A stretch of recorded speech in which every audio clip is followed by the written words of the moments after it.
Richie Incognito, Ben's favorite athlete, is apparently going through treatment, according to the AP. Of course, as we all know, he bullied Jonathan Martin and whatnot. Here's the best part about the AP at the end of their report.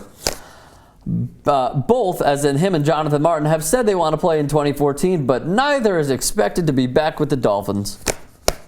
That seems pretty obvious, does it not? Yeah, the Dolphins need to turn the page. They've done a good job. They've gotten rid of everybody. Their head coach has been cleared of everything, it appears. Agree or disagree with that? I mean, I've said where I stand, but where do you stand? No, I mean, it looks like he didn't know. So I'm You really think he didn't know? He's around these players all the time. He's on the practice field with them. You think he doesn't hear half the shit? Punish? Yeah, I think it's, or didn't know to what extent. I mean, obviously, we know the Dolphins. We know that if Ted Wells had done his investigation of other teams, we would have found bullying there too. Now, I'm going to presume that maybe not to this extent. Yep. Because but we had a guy who quit the team and complained about it. So I presume there are players who could have done that at other teams. Coach Philbin just thought it was par for the course, and had his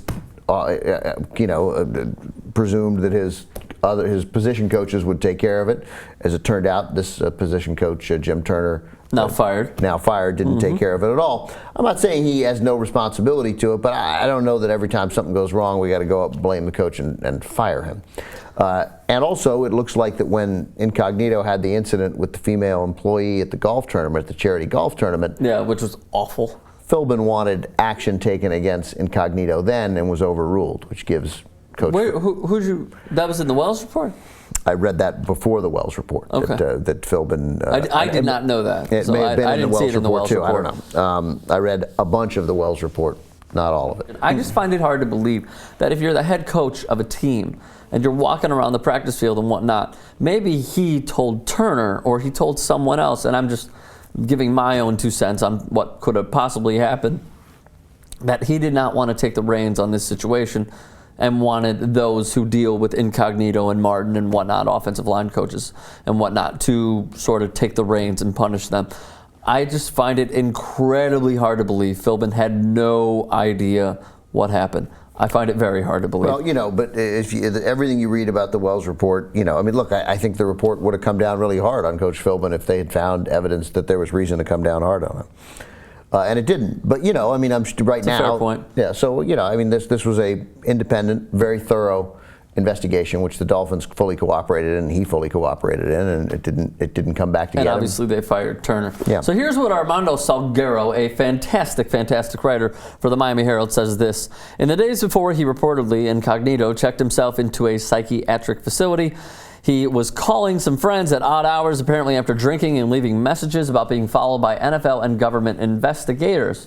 He complained that his agent, California-based Devin Dunn, was actually a, quote, double agent, helping the NFL end his career, and adding he was going to, quote, track down Dunn and fire him face to face.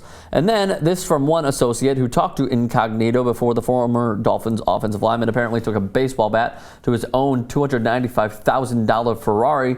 He's in Arizona. This is a quote. He is in Arizona now, and all he does is work out during the day and get drunk every night. The way things have been going lately, I keep expecting to hear the worst. I mean, you see a guy unraveling a bit the stream of angry, hostile text messages that he sent out the day the Wells report came out, followed by a day or two later, a string of diametrically opposed text messages that apologized to everybody. Tweets. So you that seems like a guy who was, and he dented his Ferrari. He, like what looks like with a golf club. Normal behavior. Yeah. I mean, this is a guy with significant anger issues. I don't know whether substance abuse is involved, but this is a guy who was not in a right frame of mind when he sent out those tweets the day the Wells report came out. Yeah. And then recognized that a couple of days later when he was feeling apparently more cogent. I'm glad he's getting help. I mean, look, if he gets help and he goes through treatment, I hope he plays again in the NFL. Okay, that was going to be my last point. You do think if he gets to being okay, stays sober, and whatever sort of tactics they have to do to better him, he should go back to the NFL. A team should I just sign mean him. like would you sign him personally? I would sign him personally if one of the key things that came out of that is that the Wells report doesn't have any specificity. They don't know to what extent any racial animus played a role in that. That it seems like there was, because again, there were black guys involved in it also. So the Wells report, the one thing that exonerated him, and Jerry Brown, in that report, the only item about which Incognito was sort of exonerated for was the racial element of it. Didn't quite exonerate him, but they're like, we don't know how much racial animus was involved in this, or whether it was just. It seemed like there was a ton, did it not? Yeah, except again, there were black guys involved in the same thing, so that it might have just been their way of talking to each other, inappropriate and foolish and childish and immature as it was, that no one is quite saying that about Incognito, that this guy harbors racial resentment. That makes a big difference going forward in a place like the NFL. But if Richie Incognito, and I'm not talking about doing what you have to do so you seem like it's a good job, Richie Incognito has what appears to be serious issues. Yes. But if he takes them seriously and really enters significant treatment for them, then I would say that, yeah, that there might be a room for him again in the NFL. Would you guys sign him to your team? I personally would not.